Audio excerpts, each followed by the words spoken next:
Morning, everyone. We're just going to wait for a minute to let the attendees log in, and then we will be starting the session.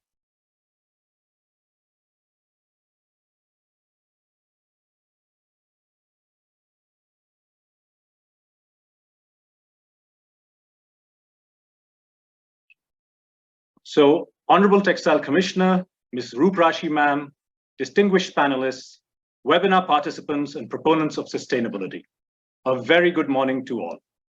My name is Abhishek Jani, and I head the Fairtrade India project. On behalf of the organizers, Center for Social Markets, Fairtrade India project, and Fiber to Fashion, it is my privilege to welcome you all to the webinar, Sustainability in Action, Exploring Circularity and Sustainable Solutions in the Textiles Industry. This webinar has been organized with the support of the Switch Asia program of the European Union government, working on United Nations Sustainable Development Goal 12. The goal is aimed at supporting a transition to sustainable production and consumption practices across Asia and the world. To provide some context, I would like to share a brief introduction about the organizers of this webinar.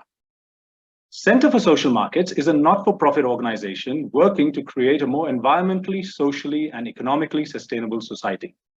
Its main areas of focus include promoting sustainable agriculture, climate action, and responsible business practices. CSM is undertaking several programs to promote sustainability in food and textile sector in India.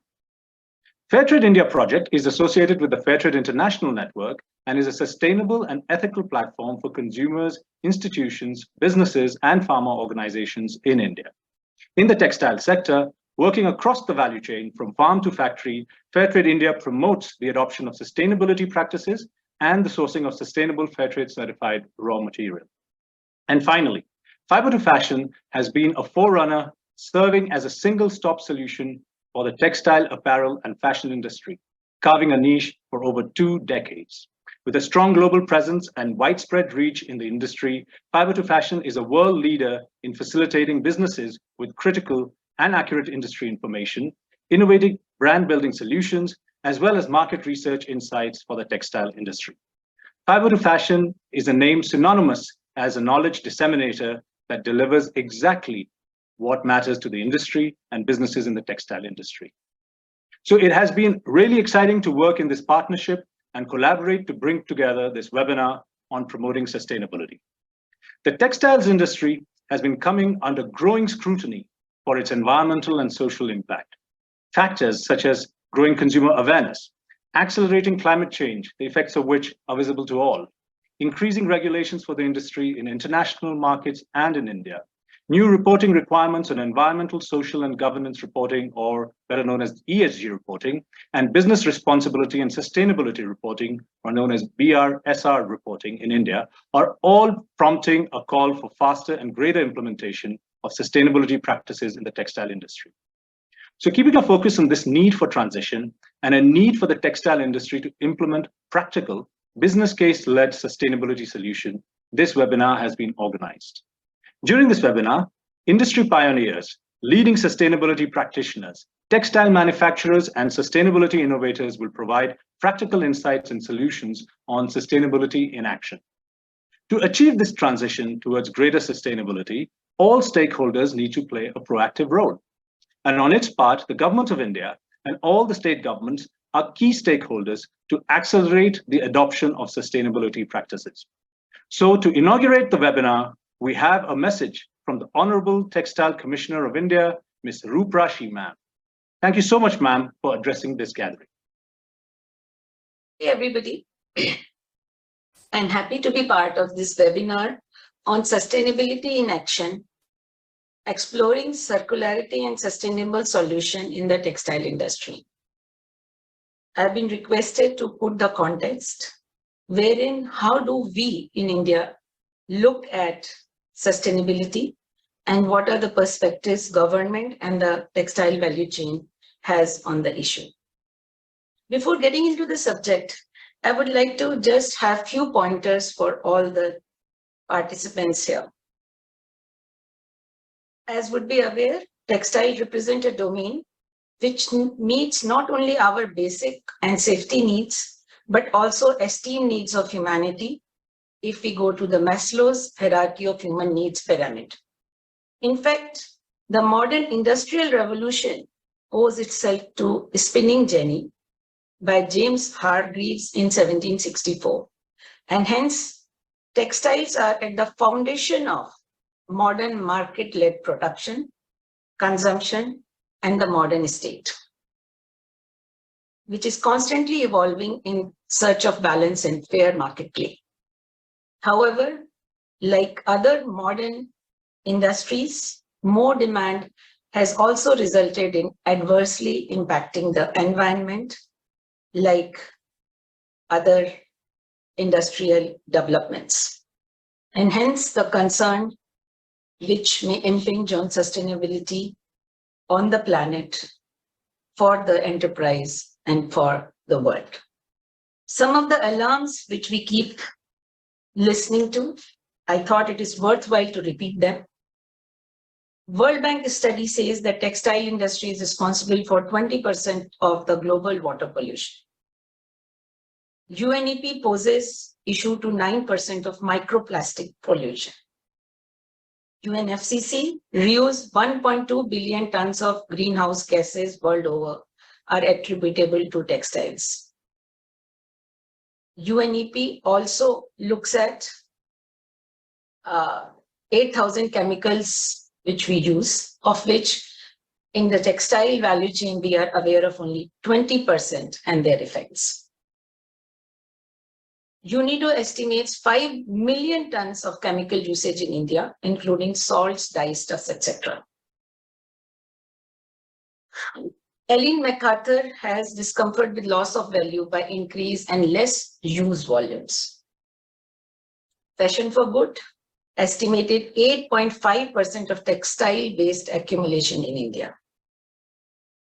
The apparel industry also has a high consumption rate of plastic, using 342 million barrels of petroleum, equating to 1.35% of global consumption, to create synthetic fibers used in clothes, that is polyester and nylons.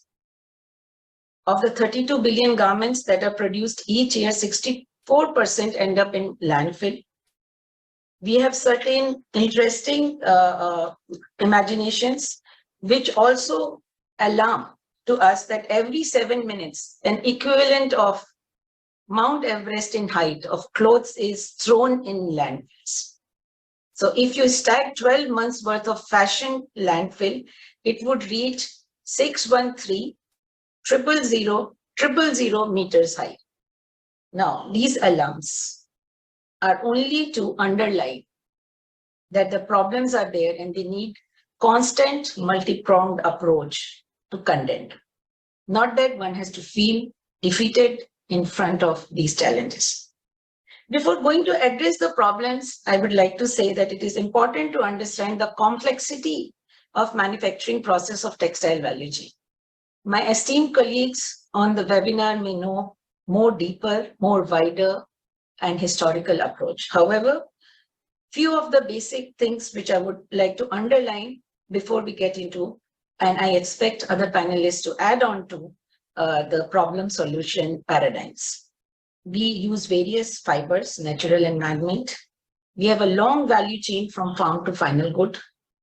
We have industry which is spread in clusters in case of India specifically, which is historically grown.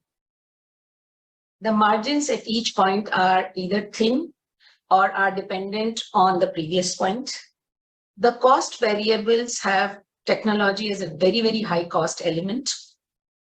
We have energy cost from manufacturing to logistics, which add on to the load on the system. Wage cost, which is important factor in production and hence importance of how we use our human resource in the process. Demand of basic need is continuing to grow. Yesterday, we had one spiritual leader to our Chintan Shiva, and he also underlined that this is a sector where demand is not going to go down.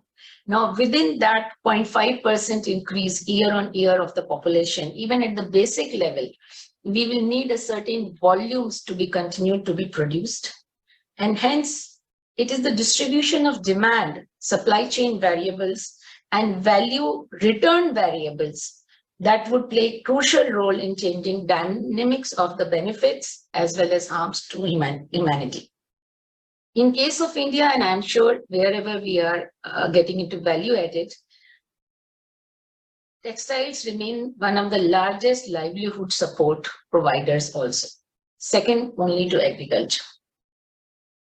In this problematic, we should look at it that due to wage cost differential, there has been a historical shift of production from developing to the lower developed countries. And herein the problem of sustainability of enterprise also comes up. This also would underline the obligations on the part of various stakeholders when we have to address the cost of changing the processes for overall improvement. Before I go to the responsible production as a problematic, which is part of our sustainable development goal, in my view, what is required to look at a responsible production hovers around water management and energy management and people management.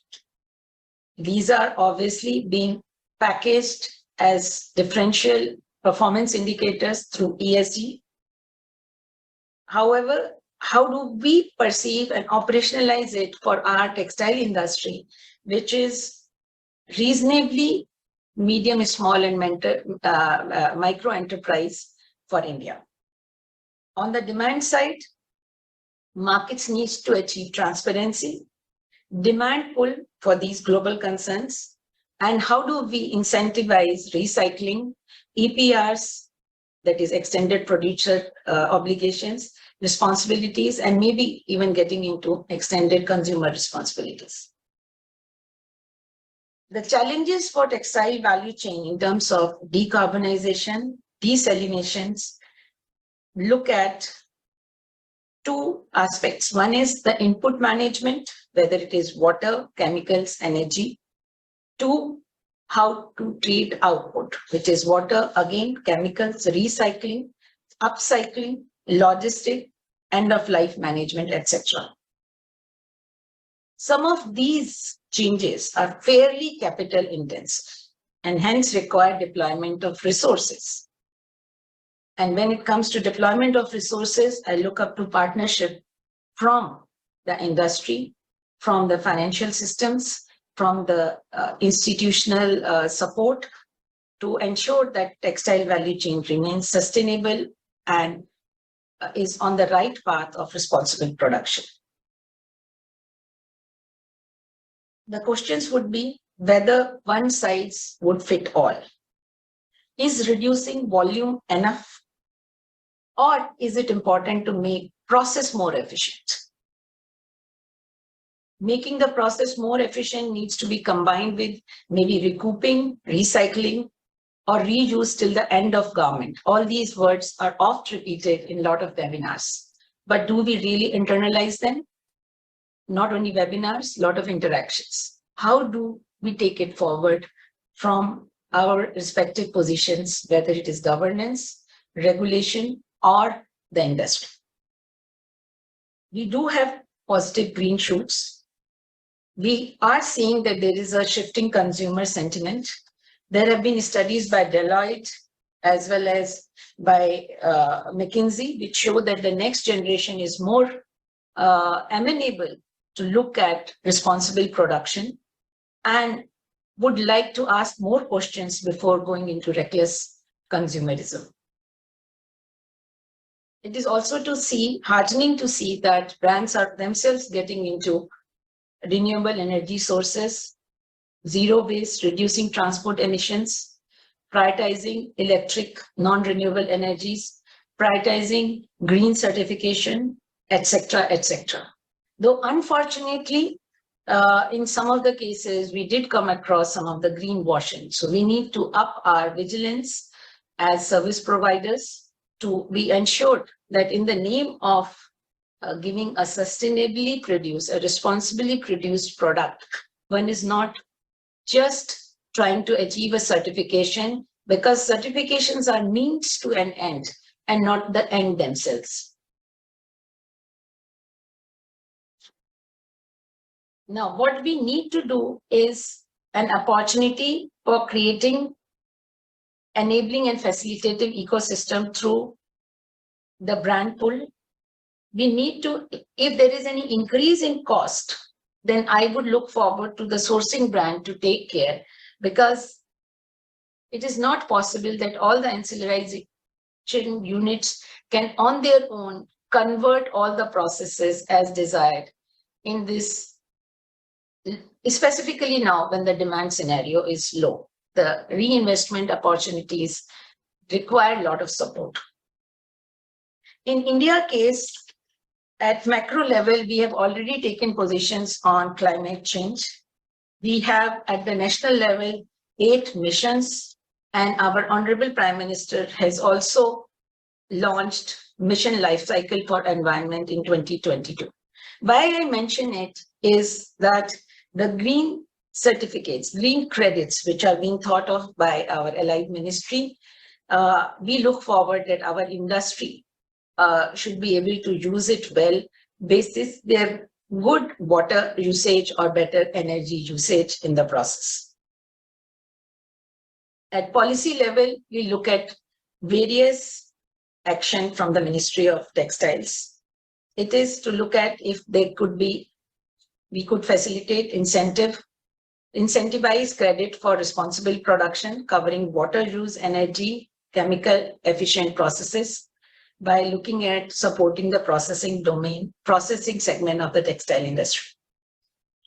At program implementation level, we are trying to engage with center, state, even local governments to look at how to mainstream the concerns in textile production. We also look forward to interface with regulatory incentives, even the financial sector incentives, in terms of obligatory use of under ESGs. We look for innovative finance in approaches with World Bank. We started some work on possibilities of looking at wastewater reuse also, so that it adds on to the balance sheet of the producing unit and enables them to, it enables a more responsible unit to get better returns from a very, from all the initiatives they take to augment or contribute to the sustainable production. We also look at advocacy. On supply side, we look at raw material efficacy through regenerative and innovative material sourcing. Now, we look at that it should not be just a limited thing of recycling a product. I need to look at it that whatever fiber we are using, whether it is natural or man-made, whether it does help at the form level or at the process level, we can make the process more compliant to the concerns of environment. Regenerative farming methods would help promote climate change mitigation and adoption. Following some of the practices which we also have in our real code for cotton can restore the balance for the land. We also are looking forward to alternative source of fibers. Though they would be small in quantity, we need to see that how do they help the industry get remunerative returns, maybe through a niche market. We look forward to biotechnological advances wherein fiber can be taken out from the waste. We can take out dyes from the waste. We are also looking at Himalayan fibers. We are looking at recouping dyes from the product. We are looking at, so these are all what we, when I say, these are a kind of combined effort at various levels. Our textile research institutions are working. Our textile industry is working, can we synergize our effort on R&D to actually translate it for the returns for the value chain. Another issue which we would look forward is how do we bring in more process efficiency? On one side, we look at integrating the processes and making our Mitra Park as more climate efficient zones, which is obviously the big dream. However, can we do something about our existing clusters in terms of facilitation of efficient technology, wet processing, getting into ZGHC compliances, waterless dyeing, saltless dyeing, maybe even getting into systems of washing in a way with new nitrogen chamber-based indigo dyeing, maybe something which Bharpa Atomic Research has also done is through a nanofiltration technology, wherein we can actually try to reach even hopefully a potable water after treating the textile effluents. The critical factor, we need to ensure that our labor is required for sustainability of enterprise. On the brand side, we see that brands are prioritizing their workers' rights. From our side also, from the governance side also, we are also looking at that we could have frameworks like where the same data can be shared and they can be rating through a calibration, maybe something like we had discussions with Texprosil and others on how to make SLCP, the factory certifications, etc., less costly and more sustainable for a long value chain. Now, in terms of use of digitalization from spinning to manufacturing, can be designed to reduce waste? Again, this will be part of input management. Can we get into collection and recycle? We look at collection recycle as hopefully also generating a lot of micro enterprises, tying up with urban local bodies. It can actually give a lot of livelihood options. We can have assurance of the processes through a lot of certifications. Now, certifications, I do have certain issues in terms of it should not be becoming a service generator for service sector, but it should feed in for our textile industry. Through Textile Committee, one of our agencies, we have trained more than 24,000 personnel to enable entities get into environmental aspects. And I'm told that the same personnel or liaising with more institutes, we can make more of our entities Scope 3 compliant. On the demand side, what we do, what you do, what all of us do, maybe we started with UNEP, we are doing with UNIDO, is looking at a demand which is not unrealistic, at the same time, which looks at not high end of consumerism, but more sustainable and responsible production. Circularity is a word which should also come out of its intellectual domain. And we should help our small and medium enterprises to look at how they can make their processes in the value chain, and primarily from fiber to fiber circularity, how can we involve them? Internationally, we have market innovations in terms of rental fashion, second-hand market. I'm sure our new generation itself is pretty high on it, and maybe governance need not really get into it. One is seeing a healthy use of media, social media by new generation for reducing the volumes that are produced by getting into pre-loved kind of domain. So I would like to sign off with some commitments to ourselves, and I would look forward from other speakers that we all need to commit to the idea. Now, we don't need to debate the idea. We need to commit resources. We need to commit to betterment of human resources. We need to commit to collaboration on technology.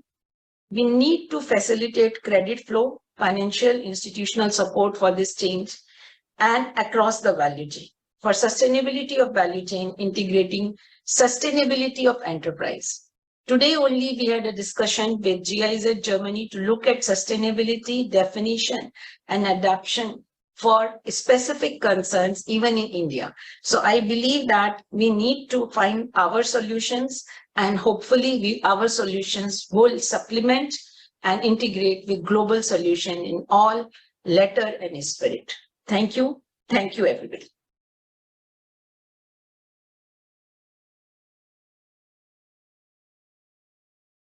Thank you, Ruprashi ma'am, for your encouraging and supportive message. Indeed, it is with your leadership and the leadership of the government that the industry will be able to undertake a faster adoption, sustainability solutions, and I dare say India could become a global leader and a global hub for sustainable textiles manufacturing. We now move to the first session of the webinar on reducing toxic chemical use and waste in the textile industry. Chemicals are an integral part of the fashion industry. As Madam Ruprashi has stated, there are over 8,000 chemicals used in the apparel industry manufacturing process, and the untreated waste from many of them can have devastating impact on the environment as well as the workers. To discuss the sustainable use of the chemicals, it is my pleasure to invite the session chair, Mr. Prasad Pant, and our esteemed panelists for the session, Mr. Anjani Prasad and Dr. Swapneshu Baser. A brief introduction of our panelists. Mr. Prasad Pant is the South Asia Director and Competence Center Director of ZDHC Foundation. Zero Discharge of Hazardous Chemical Foundation is a global center of excellence for sustainable chemical management within the textile and footwear industries, which oversees the implementation of the Roadmap to Zero program. Welcome, sir. Mr. Anjani Prasad is the Managing Director and Vice President, South Asia of our Chroma. Our Chroma is a global leader in dyes and specialty chemicals with a strong focus on sustainability and innovation. Welcome, Mr. Anjani Prasad, to the webinar. And finally, we have Dr. Swapneshu Baser. He is the Managing Director of Devain Supercritical Private Limited. Devain Supercritical is an innovation-driven firm working on waterless dyeing and dedicated to supercritical fluid technologies in textile. Welcome to the webinar, Dr. Baser. I have one request for all our attendees. If you'd like to ask any questions to the panelists, please don't raise your hand, but enter the question in the Q&A box in the bottom of your Zoom screen. Thank you so much. So to start the session, it's over to Mr. Prasad Pant. Thank you, Abhishek Jani, and welcome to all the participants. It was really an enlightening speech by our Honorable Textile Commissioner, Madam Ruprashi. It clearly shows how deeply interested the regulatory authorities are about sustainability in textiles in the Indian context. I welcome my panelists, Anjani Prasad from Archroma and Dr. Swapneshu Baser from Devain Supercriticals. Welcome to both of you, gentlemen.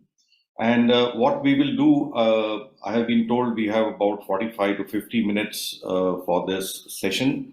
And I would really congratulate Fiber to Fashion and Abhishek to start with chemicals. You know, the session is starting on chemicals or toxic chemicals because it is actually chemicals which is the root cause of all kinds of impacts that we see either in the wastewater or in the air or in the sludge or in the final garments that we are using. What I will do is that I will set the context with a few slides from my side, and then I will just invite Anjani Prasad to give his perspective and Dr. Baser to give his perspective on this topic of how we can manage or reduce these toxic chemicals in the textile supply chain. And then we are open to questions. We would like this to be a participative session. So if the participants in the webinar have any questions to our panelists, please put them in the Q&A box. As Abhishek said, don't raise your hands, and we will take the questions, whatever is possible in the limited time. Otherwise, we will surely get back to you. I would just like to start this with a little presentation from my side in order to just set the context about the impact of harmful chemicals. We know that chemicals are hazardous. I mean, a lot of chemicals that we use have some hazard or the other. But what is it that when we talk about restricting certain chemicals in the textile value chain is important for us to understand. And what has come to light over the last decade or 2 decades is the different ways in which chemicals impact us. You know, it is not that a chemical is toxic or it is a skin or eye irritation to be qualified as a hazardous chemical. That was what used to be the classification maybe about 2 decades back. But now we see that chemicals are impacting us in various ways, like they can be respiratory sensitizers, they can cause cancer, or they are mutagenic, that is, they change the gene cell, or they are reprotoxic, that is, they don't kill you, but they affect your reproductive system, or they can be endocrine disruptors. Now, this is a new finding which has come to light when we analyzed the effect of alkyl phenol ethoxylates in our textile processing and detergent manufacture. And we found that these are chemicals which are very similar to the hormones which enter our body. And when they enter the body, they can cause hormonal disruption in the human body. There are some which are specific target organ toxic. That means they go and damage a particular organ of the human body, such as the lungs or the liver or even the heart. And some chemicals are neurotoxic or developmental toxic. That means they retard the growth of children, if they are enter the bodies of the children. Then there are environmental impacts. That means chemicals which are persistent. That means they don't biodegrade in the environment. They remain in the environment for years and years. Or they are bioaccumulative. That means they go and sit in the fat tissues of animals, and then they go up the food chain right up to the humans. And finally, there are chemicals which are toxic to aquatic life. I mean, if they are just discharged in the water bodies, then they can lead to the damage to the aquatic life. And in textiles, a lot of such chemicals are used where all these harmful effects which are listed below are present in them. And these are called as the restricted chemical groups in textiles. And if you see these groups and if you really look at the different substances which are there, there must be today almost 500 to 600 different types of chemical substances where the hazards are known, but still they are being used in some process of the textile value chain. So we have various kinds of chemical substances like formaldehyde, phthalates, chlorinated solvents, brominated and chlorinated flame retardants, glycols, biocides, APEOs, the banned amines which can come from azodyes, allergenic dispersed dyes, antimicrobials, UV absorbers. So there are various chemical groups, and this slide actually gives a quick overview. I think we are not getting into too much detail, but you can see that right from the pre-treatment part till the dyeing, till the printing and finishing, different kinds of chemical formulations which we use in our textile production, be it dyes, auxiliaries, or even antimicrobial agents, they all can contain these hazardous substances and cause damage to human health or the environment. And hence we come to the need for sustainable chemistry. I mean, Ruprashi madam also talked about the chemicals, water, energy as the resources for manufacturing. And unless we are very well aware and committed to the sustainable chemistry, we will always have these issues, whether it is impact on the environment, whether it is impact on worker health, or the impact on consumer health. And here I have just gathered some actual incidents which have happened, which can sort of give us what is the impact that chemicals can have on environment, worker health, and consumer safety. And this is really the reason as to why there is a need for sustainable chemistry, why it is important for us in the textile value chain to understand what chemicals we are using and ensure that they are safe for use. There is also a need for a mindset change. I mean, we cannot carry on in the way that we have been doing business as of now. And the Greenpeace Detox campaign, actually, which started in 2012, is a wake-up call for the fashion industry to do something about sustainable chemical management. It's a challenge which cannot be addressed by a single entity or an organization. And hence, there has to be a mindset change towards collaboration. Collaboration with all stakeholders. So it is not that only brands or only the textile company or only an NGO can bring about this change. We need to collaborate with all the stakeholders, including regulatory authorities today, to ensure that we move in the direction of sustainable chemical management. And the second main mindset change that we need to have is transparency. I think it is important that what we are doing, what we are using, what chemicals are being discharged, all this should be transparent. The information and data should be available within the entire supply chain for us to address these issues. If we try to protect such kind of information, if we try to dissuade information from coming into the public domain, it is not going to help this cause. And the third, which even Ruprashi madam mentioned, is the commitment. We need to have a commitment of all the tiers in the value chain. It is not that only a brand or only the regulatory authorities would be responsible to make this change. It is a commitment from everybody in the value chain, whether it is the brands, whether it is the textile manufacturer, whether it is the garment maker and the chemical manufacturer, that needs to have this commitment to drive this change. And this is my last slide before I hand it over to Anjani Prasad for his perspective. And this is just to highlight the work being done by the ZDHC Foundation. As Abhishek said, ZDHC started with the aim of zero discharge of hazardous chemicals, but it is not to be confused with a zero liquid discharge or a wastewater treatment technology. Actually, the ZDHC approach to sustainable chemical management is a holistic approach. We need to take a holistic approach right from the input to the process to the output. We need to ensure that chemicals are managed when they come into the factory. We must ensure that these are free of hazardous substances that I have listed earlier. We should ensure that when they come into the factory, they are stored properly, they are handled properly, they are managed, they are applied and disposed of in a responsible manner so that the worker health and safety is protected. And then these discharges will go out through 4 outputs. They will either be on the product itself, they will go out in the wastewater or in the sludge or in the air. So these are the 4 outputs where we have to control, monitor and ensure that we do not discharge these hazardous chemicals in the environment.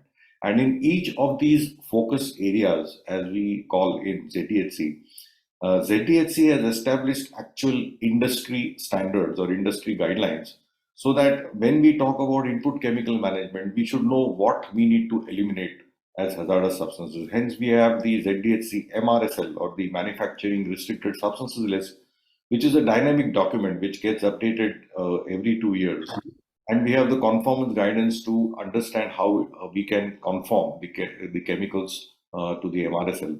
Similarly, we have the CMS framework for the process, and we have wastewater guidelines, sludge guidelines, and air emissions guidelines to monitor the quality of the discharge of these chemicals into the environment. So this was just a quick overview to set the context about the chemicals or the toxic chemicals in the industry. I would now like to invite my first panelist, Anjani Prasad, to give his perspective on this topic. Thanks, Prasad. Hope I'm audible well to everyone.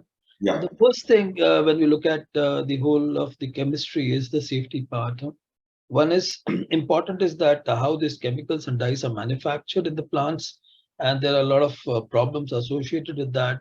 And then to actually buy them, the first stage in the buying process is the safe purchases. And there, everything starts from there. No one, I feel a lot of people in the textile industry don't check the MSDS to the core. They don't even audit the vendors. I would like to look at that aspect as a very important factor, to look at the BOD, COD part, and then also look at the bioelimination factor and the banned substances which are all inside, and the restricted substances. This is going to be the starting point of it. When you look at the whole value chain coming from a dyes and chemical manufacturer, we have to really look at the whole value chain properly.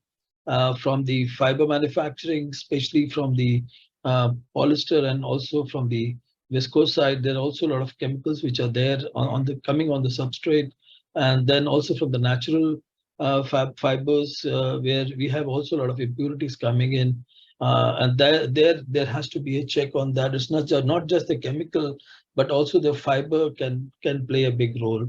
Apart from the fiber and the chemicals, the other big factor is also the water which is used in this industry. And the drawing of the water and where you're drawing the water, and there you need to also check to the core, because there are a lot of metals and many other impurities may prop in and can spoil the process. So that is another part of the chemistry which one has to check. Apart from the machines which are used, there are a lot of machines where there are a lot of lubricating oils are used, and the lubricating oils can cause a lot of problems in terms of APO or APO coming in the process, because they use that as an emulsifier there. And don't forget that on the polyester itself, there are a huge amount of coning oil which is used. And the coning oil itself is a big problem to the industry when you look at, because coning oil, you'll have a lot of times, I have checked myself, a lot of APO and many things which are there, which needs to be restricted. Even for in a spandex or a lycra blend, you can see a 5% of the silicon coming in. Now that's a huge number at the end of the day.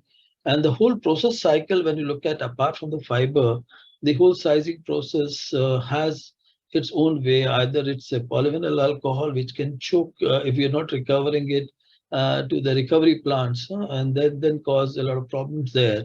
They're also related to the starch, which can be degradable, but along with the starch, there are other impurities which are there, which comes in, or an additives like the wax or the some of the polymers which are used can be a havoc on the fabric and also on the waste stream. So this is the first starting point when you see the fiber and the way you start the pre-treatment and the dyeing and the finishing processes. And a lot of things have been said very clearly by Prasad. I don't want to repeat that, but the value chain is very critical. When you look at going from the textile mill producer, where you use an X amount of dyes and chemicals, so don't forget that when you actually use it as a garment stage, there's also enormous amount of dyes and especially the detergents which are used, where you'll have an optical brightener, which is not easily degradable, but also on the detergent formulations, you'll find a lot of phosphates and sequestering agents also propping in. And that goes into where? It doesn't go into the waste stream of the textile mill. It goes to the sewage treatment plants of all the societies around, and you may wash and use more chemicals for the washing of the clothes than you actually use it in the manufacturing of the fabric to produce the garments. The sustainable goals, the 17 which are there, the SDC goal, what we call, that has to be really looked at in a proper way.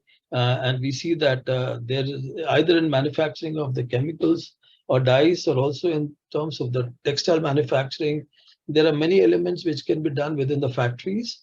And the factories have to have the KPIs built in very closely. I'll come to that a bit later. The important thing which I want to also communicate is that there was a study done on the fashion industry, and only 2% of the factories are really certified to be sustainable.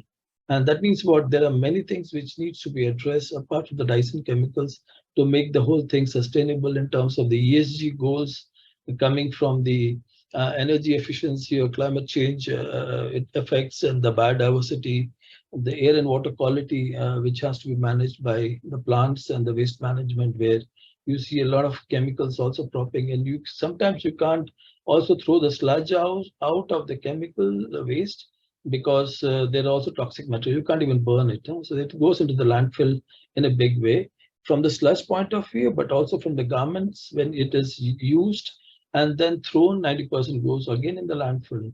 Now, the problem starts is that when you do a recycling, also in the recycling, especially in case of PET bottles, there's also a lot of other additives which are used to make the fiber out of these PET bottles, coming in by way of solvent, pigments or a fiber finish which is being used there.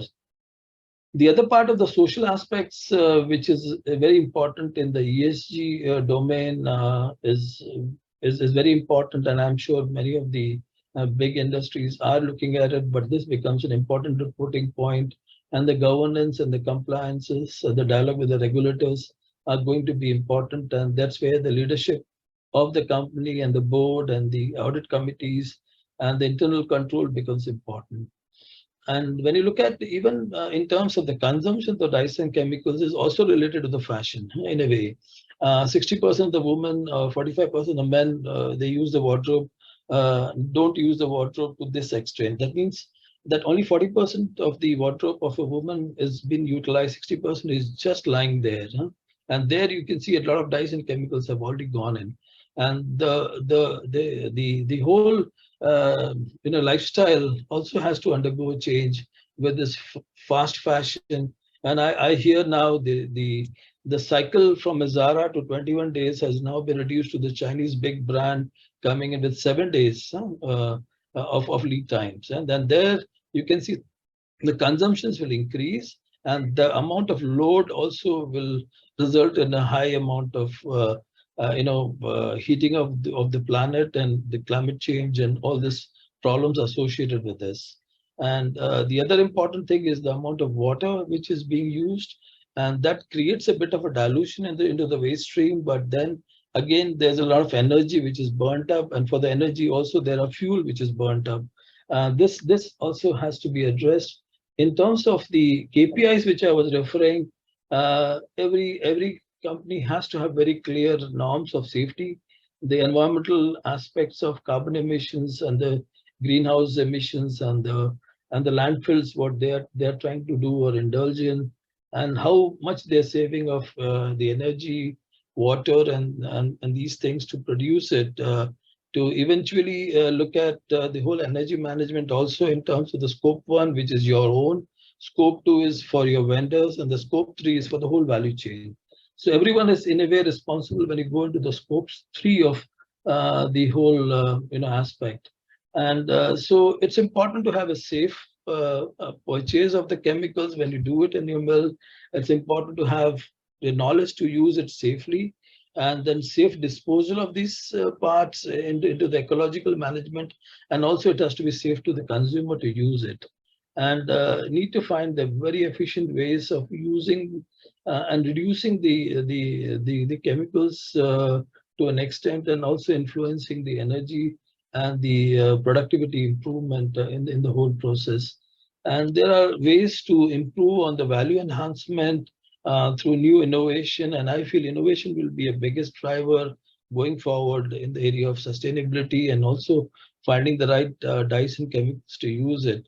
I mean, just quote an example of this reactive dyes. You can't even strip it off at the end of the day from the fiber. It is so much of bonded that with the covalent bond, you can destroy the chromophore, but you can't take the part out. So it's very difficult for a recycling to happen when you have some of these dye stuff. And there has to be innovation around these elements. And many of the companies I know are working in this direction to find the right way and the right cost. End of the day, the whole sustainable angle will only be possible if the whole value chain is been addressed, and the brands are willing to pay more, and the retailers are also reducing the cost of the retailing part. Otherwise, this cost pressure can be a big roadblock for making the things much more effective than what it could be.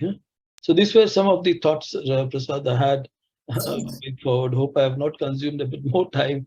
No. Thanks. Very, very insightful thoughts. And I really loved your first thought about the purchasing of chemicals. It all starts with the purchasing. And I think the textile companies can no longer say that, oh, I don't know, I'm not the manufacturer, I don't bother. So that's where, the textile companies also need to look at what they are buying and ensure that, they have the competence to really study and ensure that safe chemicals are used. And of course, your last point, which you said about the cost factor, the incentives that brands can give to their supply chain to really move in the right direction was also an important point.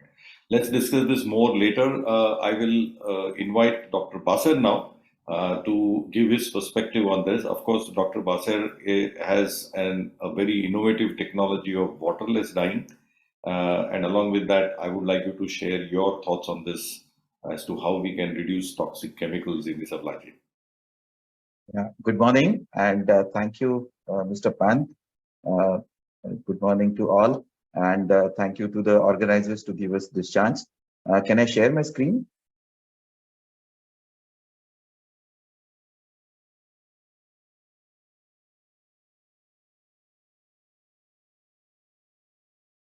So can we see the screen now?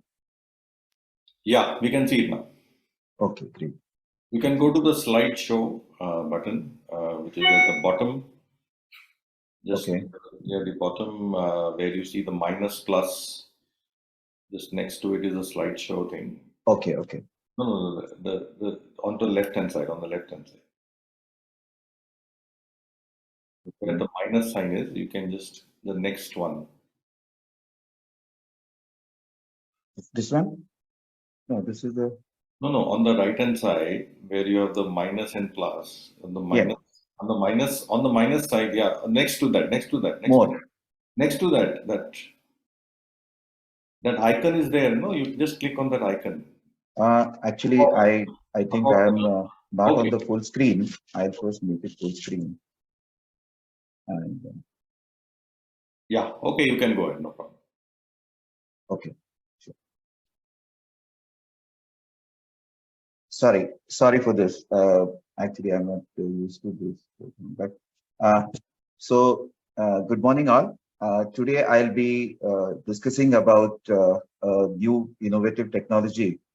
We have been talking about saving of chemicals, and also along with saving of water and energy. It's very important to save chemicals in our use. So that's really an important aspect for our technology, which is waterless dyeing and finishing technology for the textiles. And I represent this company called Devin Supercriticals, which actually is a spin-off company out of IIT Bombay. We established in 1998, and for last 25 years, we have been dedicated to the field of supercritical fluid processing. And dyeing of textiles is one of the innovations which we have come with. And we have a patent in India as well as in US for our innovation. And I can very proudly say that it's a Atmanirbhar technology made in India all through. And also we have very special features which I would say that are very unique in the world. And I don't think there is any parallel technology which can offer the features which we are talking about. So as we know that water is a problem, as we discussed today, chemicals are a problem, and energy is a problem. So all the three have to be dealt with in a very responsible way. And replacement for water has been considered for a long time. And supercritical carbon dioxide is one of the technologies for using or replacing water in the dyeing and finishing operation. Supercritical carbon dioxide as such actually is termed as a material which is above its critical temperature and above its critical pressure. So this yellow region is above the critical temperature and pressure, which is called supercritical. And in this region, we have a special property where the fluid works like a solvent, but it still has flow properties like a gas. So you dissolve like a liquid, but it flows like a gas. So that really is very efficient way of using a solvent. This is a basically representation for carbon dioxide above critical temperature, which is 31 degrees Celsius, and above critical pressure, which is 74 bars. So this yellow box shows that how we can change the property or the density of carbon dioxide and such solubility by change in pressure and temperature. This diagram briefly talks about the prior art technology of supercritical carbon dioxide being used for dyeing. People have been talking about this for more than 2 decades now, and the technology was having basic problems. That's why it really didn't come in a big way till now. So I'll just highlight that this technology required special dyes to be used. It was suitable only for polyester. It was quite slow because it was depending on the very low solubility of the dye and very low contact time, residence time. So it was taking longer time. So this made the technology less versatile, slow, and less efficient. So that's where actually we have come with an innovation where we actually improve the solubility of the dyes in supercritical carbon dioxide tremendously. To give a parallel, I can say that if you take a chunk of sugar and put it in water, it will take longer time to dissolve. But if you powder the sugar and put it in water, you have more surface area, better interaction of water with the sugar molecules, and it instantaneously dissolves. So we have come out with a solution where we increase the surface area and the interaction of the dyes with supercritical carbon dioxide. And this really improves the process to an extent that we really don't require now any special dyes. And we can actually dye not only polyester, which others can do, we can now dye all other fabrics. So here at the bottom, you can see a prototype plant we have in Mumbai, where we are doing a very number of trials. We have done more than 1,000 trials for industry in the last 3 years. This is a commercial scale plant which we manufacture for different applications. So basically, here you can see the comparison where the conventional supercritical CO2 technology in the world, which was available before our innovation, was only suitable for polyester. But now with our Supra Uno technology, we can not only dye polyester, but also cotton, linen, flex, viscose, other modified cellulose, polyester cotton or polyester viscose blends, nylon, acrylic, wool, etc. And for doing that, we don't require special dyes. We are using disperse, reactive, direct, acid, or cationic dyes, respectively, for the respective textile. We can use the conventional trichrome recipe for getting the required shade, and the batch times are lower. The batch to batch variation is limited, and that really helps the process. So we have done a number of samples, as I said. I'll just show you a few. This is actually polyester, recycled polyester with our process. You can see that we get a much efficient dyeing, which is darker for the same concentration of the dye with water or the competing supercritical CO2 technology. Also, we not only get better efficiency, but we get better performance. You see here, the wash fastness is much better. Similarly, we have done for other fabrics. This is for Sarona from DuPont. They tested and we got excellent rubbing and washing fastness. We have done other types like zipper tapes and yarns and microdenier fabric, 100% cotton, polyester cotton blends of different proportions. This we did for Adidas, where the conventional swatch was done by two-step process with reduction clearing in between and salt for cellulose dyeing. Here we have done single step without reduction clearing, without salt, and we could get the performance. Similarly, we did for PVH sample with elastane, and again we could match with single step without reduction clearing, without salt, and that really saves on the chemicals. This is 100% cotton. The first column is for dyeing with exhaust process with salt, with reduction clear, with the reactive dyes. We have used the same dyes but without salt in Supra Uno process, and we can see that we are able to achieve all the shades with a better performance. The wash fastness is almost similar. We did the life cycle analysis where we compared the water-based beam dyeing with our process, and we can see that we get a very good reduction in impacts in terms of water, electricity, steam, and auxiliary chemicals and wastewater impact. As I said, to reduce the chemicals, the example of polyester cotton blend is ideal because it's a very long process, and in the conventional exhaust dyeing, you have a lot of chemicals to be used. In pad dry thermosol, pad steam continuous process also, a lot of chemicals are used.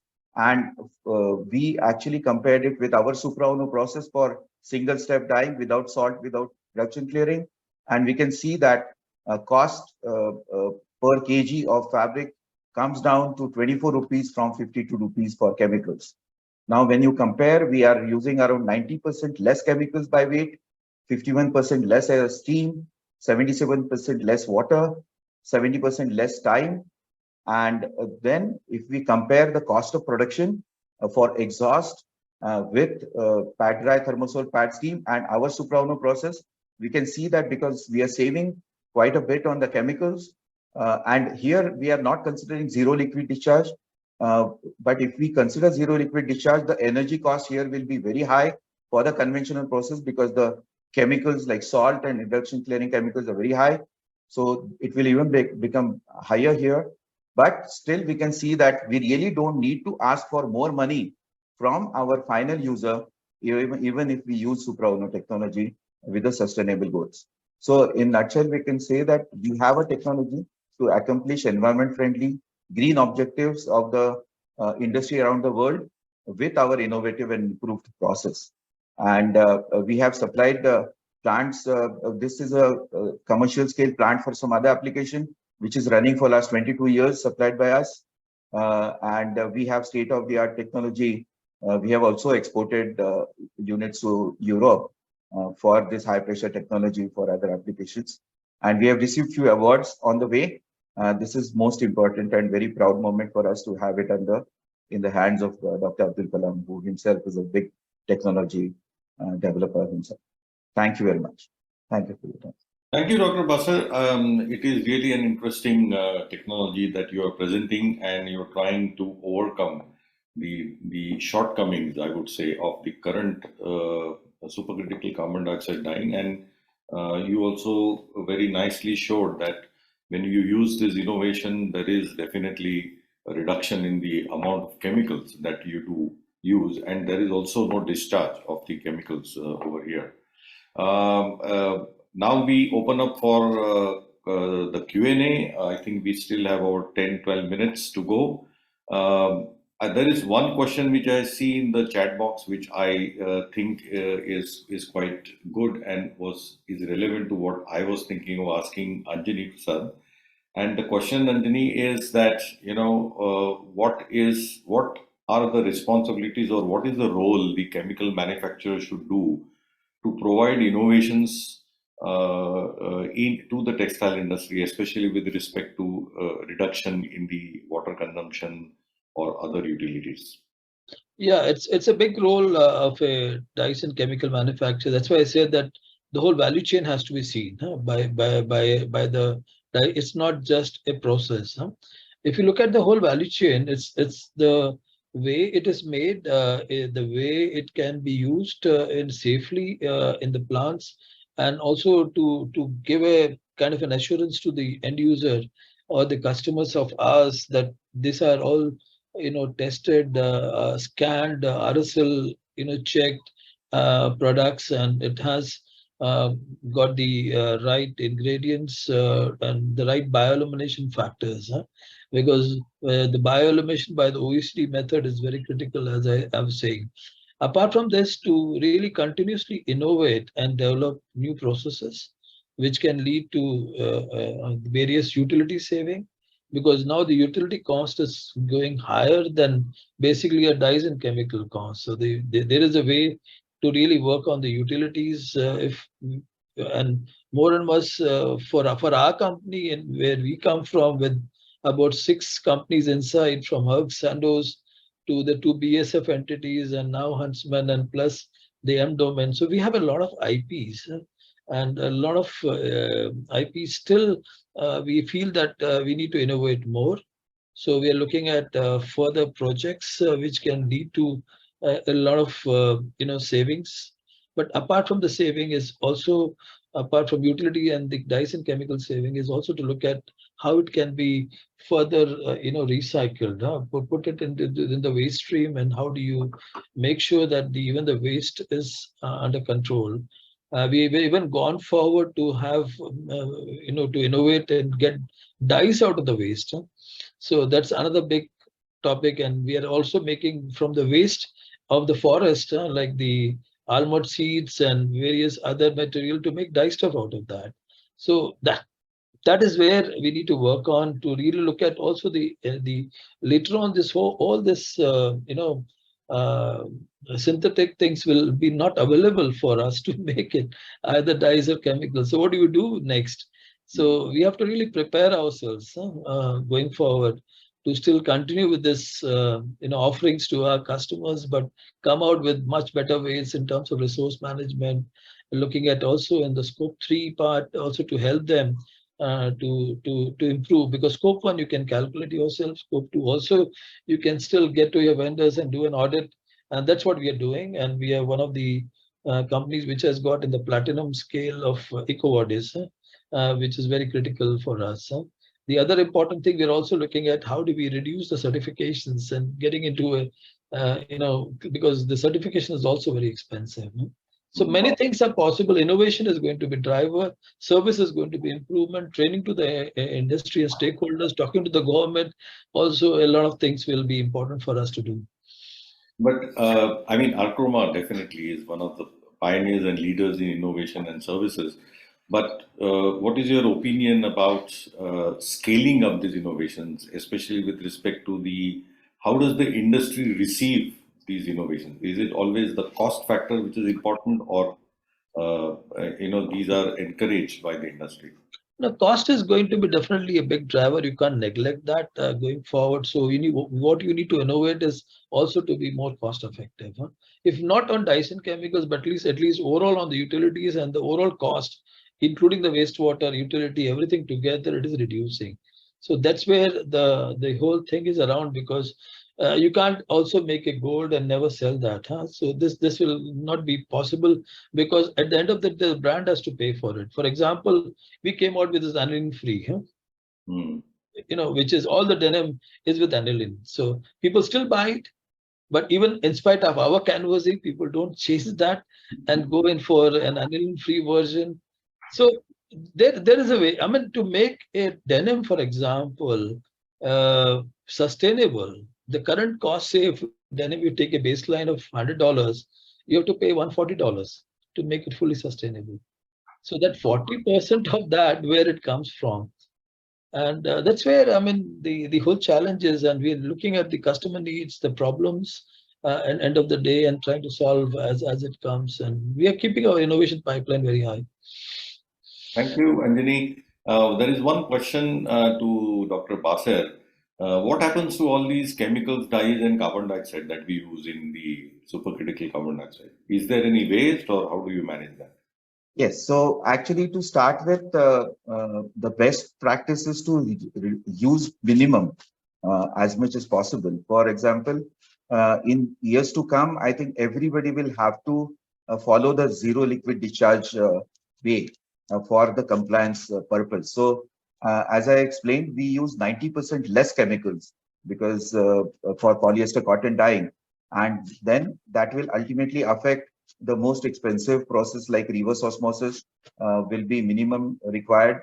At the same time, the energy required for the evaporation of the output of the reverse osmosis membrane is very high. It is sometimes as high or more than the dyeing process itself. So from that point of view, we will use minimum chemicals, so they will not come into the water or air. The carbon dioxide which we use actually is not produced specifically for the purpose. It's a byproduct from urea industry or a fermentation industry, or today bio-CNG industry produces a lot of carbon dioxide as a byproduct. And that byproduct was anyway going to go to the atmosphere. So there are companies who bottle them, purify them. And typically it was used for carbonated drink manufacturing all these years. So the availability of a good quality food grade carbon dioxide everywhere, because the bottling plants are everywhere, is not a problem. And we actually recycle most of the carbon dioxide. But finally, we don't produce any carbon dioxide for using it as a solvent. So we are that way carbon dioxide neutral from the solvent point of view. So some washing will be required at the end of the final fabric after even supercritical CO2 dyeing, because there will be very small amount of unfixed dye, but the quantity, because the chemicals are less, it is easily treatable and we can have zero liquid discharge for that. And there is a question, Dr. Baser, that is there any commercial dyeing plant established with your technology as of now? Yeah. So basically, we were waiting for our patents to be granted. So we got our patents granted around 2 to 3 years ago in India and in US. And after that, we actually set up a prototype plant in our Mumbai facility. where we have, as I said, we have done more than 1,000 trials. So what we tell the industry to give us the same fabric and the same dyes which they use with their conventional process, then the same trichrome recipe with the swatch from their conventional process, and we use the same fabric, same dyes, same recipe, and without water, without salt, without reduction clearing, we do apple to apple comparison. So we were also participant in ITMA this time, and we got excellent results, excellent response from people. So we have been doing a lot of trials in last 2-3 years. Now it is converting into very serious discussions about commercial plant to be put. But as far as our company is concerned, we have been manufacturing commercial scale plants for different applications for last 25 years.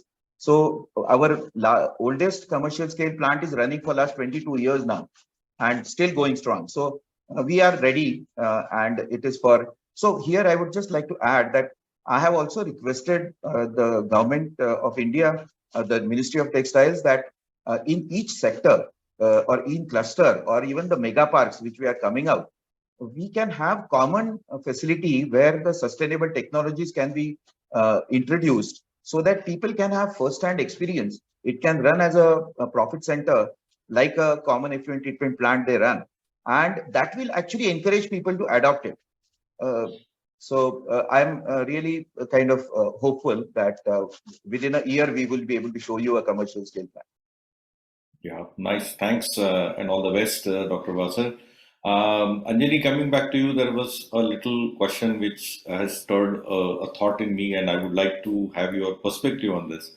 And it is that, the synthetic organic dyes are always looked at as villains, whereas natural dyes are supposed to be the panacea for all problems. So what is your opinion on this? Synthetic dyes versus natural dyes? No, I mean, natural dyes will still be in artisanation, and then smaller scale, it's there, but the scale of operation and the water which is used to make it, we need to also look at the whole value chain in terms of the fields which will be required, because I'll tell you, water security is going to become a big problem for every country. The water has to be now preserved for agriculture and also for sanitation. And the country which doesn't manage the water is going to be a big problem. Now, natural dyes, definitely you need fields, whether this, how much it can be allowed and how much it can be scaled up. Second part is important is that to look at this fastness, which comes in, and whether the brands and the consumers will accept that. There are ways to improve it. All these metals which are there into the waste stream, what we do with that, that's the second part. The RSL, when you looked at, you will also find in the natural resources also a lot of banned substance coming in. So natural dyes manufacturers, I'm sure that they are screening it properly and getting it to the right, what you call extraction processes, which are there either solvent or by water extraction they do, and there are ways to purify it. We have also gone ahead and made this kind of an earth color. If you look at the video, is from the natural, but then you can't have 100% there because of the fastness requirements to be needed. So that's why we are saying there's an evolution. I will not rule out this natural part totally out, because synthetic also at long run may not be the only option which is available. At the moment, it's a cheaper option, a more option which has been accepted by the consumers in terms of the fashion and the shades which you can get. And if that changes and the consumer behavior changes and the people are accepting lower fastnesses, so I feel there is a way for both of this to survive, but it has to be properly pitched in and see that how we can do a patch stream, for example, and it continues with the natural dyes, not just doing an exhaust and a bucket dyeing. So this has to change. True. Just we have 3-4 minutes, so I'll just ask Dr. Basir a last question. There are a lot of questions which are being asked in the Q&A box. I think I have something like 25 questions. We will definitely come back to you on this. Some of them I don't think are relevant to the topic today. But Dr. Basir, one last question was about from a participant who said that if I have to set up this waterless dyeing technology, what do I have to do? Right. So here, actually, we are using supercritical carbon dioxide as a replacement to water. And supercritical means we have to go to pressures above critical pressure. So our existing dyeing plant, which normally can withstand maximum 3 to 4 bars, will not be suitable. We'll have to replace, or I would say any new investment. I would actually look at that way, that any new investment, like we are talking about 7,000 acres of new processing to come in India with PM Mitra Park or anything else. So there we can use the existing machines for the pre-processing and post-processing, but the basic dyeing, we can use a new plant supplied by us, that is our product.